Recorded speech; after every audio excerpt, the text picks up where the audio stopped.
সুপ্রিয় দর্শক বন্ধুরা, আপনারা যারা ভূত প্রেত এর গল্প শুনতে ভালোবাসেন তাদের জন্য আবারও হাজির হয়েছে আমি খায়রুল ইসলাম।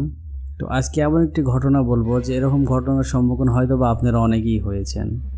তো ঘটনাটি হলো ভাঁড়রা, পুঠিয়া থানা, রাজশাহী জেলা। এখানে ঘটনাটি ঘটেছিল আমার চাচার বন্ধুর সাথে। তো চাচার বন্ধুটি যে এখন ইজি বাইক আছে, যে অটো যেটা আমরা বলি, সেটা চালায় আর কি, শহরে চালাতো, রাজশাহী শহরে, সিটিতে। তো তার বাসা হচ্ছে ভাঁড়রাতে। তো একদিন সেই রাজশাহী শহর থেকে অটোটা চালিয়ে আসতে অনেক রাত হয়ে যায়, প্রায় 12:30 বাজে এমন সময়। আর 12:30 মানে খুব ভয়ঙ্কর একটা সময়, যে কোনো মানুষই জায়গা থাকে না, মানে সবাই ঘুমে ব্যস্ত। মানে শহর গ্রামের দিকে ধরেন যে রাত 9টার পরেই একটা শুনশান পরিবেশ তৈরি হয়ে যায় এরকম। তো সেই সময় অটো নিয়ে বাড়ির দিকে যাচ্ছিল। এমন সময় তার গ্রামের ভিতরে এসে, যে ভাড়া একটা স্কুল আছে, স্কুলের কাছে একটি বিশাল বড় বট গাছ আছে, তো সেখানেই ঘটনাটি ঘটে। তো সে যখন গাড়িটা নিয়ে যাচ্ছিল, এমন সময় একটা মহিলা তার চুলগুলো এলোমেলো করে সামনের দিকে দিয়ে ঝুলিয়ে মানে দাঁড়িয়ে থেকে কাঁদছে, করুণ সুরে কান্নাকাটি করছে। তো আমার চাচার ওই বন্ধুটা মনে করলো যে আসলে কি হয়েছে, মহিলাটি কি বাড়িতে স্বামীর সাথে ঝগড়া করছে, ঝগড়া করে এসে হয়তো বা এভাবে ইয়ে করছে, হয়তো বা আত্মহত্যা করবে বা এরকম কিছু একটা ইয়ে নিয়ে সে গাড়িটা থামাইছে, অটোটা থামাইছে। থামানোর পরে বলতেছে যে, কে আপনি, কোথায় যাবেন, বাড়িতে ঝগড়া করে আসছেন নাকি?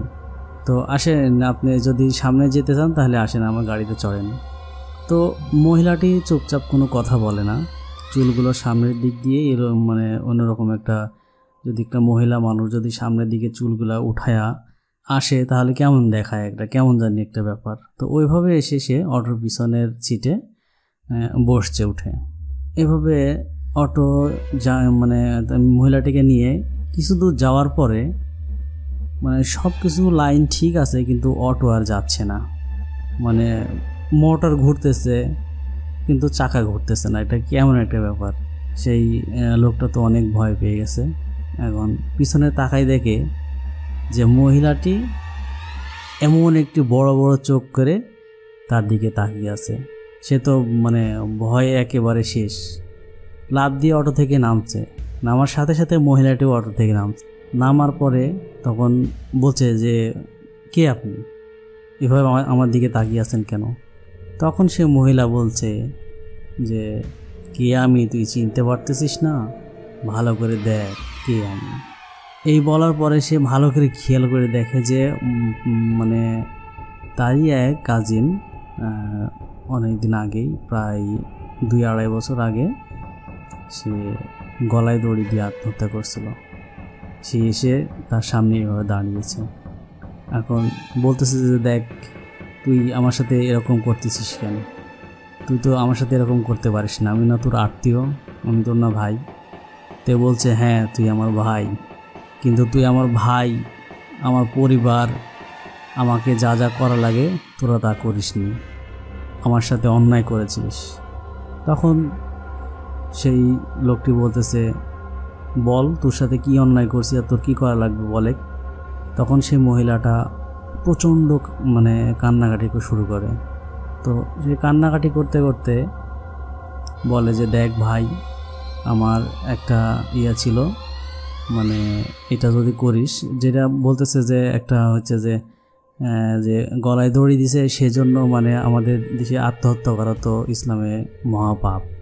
তো আত্মহত্যা করার কারণে তাকে, মানে তার জন্য কোনো মানে মিলাদ মাহফিল বা কিছুই করা হয়নি।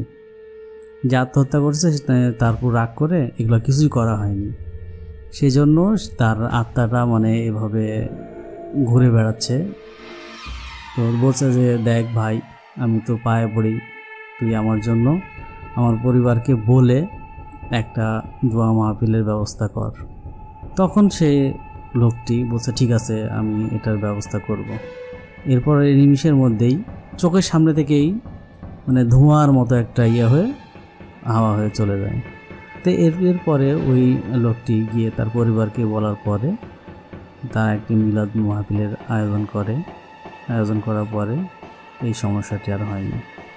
তো একদিন স্বপ্নে সেই লোককে দেখিয়েছিল যে ভাই তুই আমার জন্য অনেক কিছু করছস, আল্লাহ যেন তোকে জান্নাতবাসী করে। তো এটার পরে সেই লোকটি আর কোনোদিন কোনো কিছু দেখে। এটাই ছিল আজকে আমাদের সত্য ঘটনা অবলম্বনে গল্প। যদি এই গল্পটি কারো ভালো লাগে অবশ্যই আমার এই ভিডিওটি শেয়ার করবেন, লাইক করবেন, কমেন্ট করবেন, আর আমার চ্যানেলটি অবশ্যই সাবস্ক্রাইব করবেন।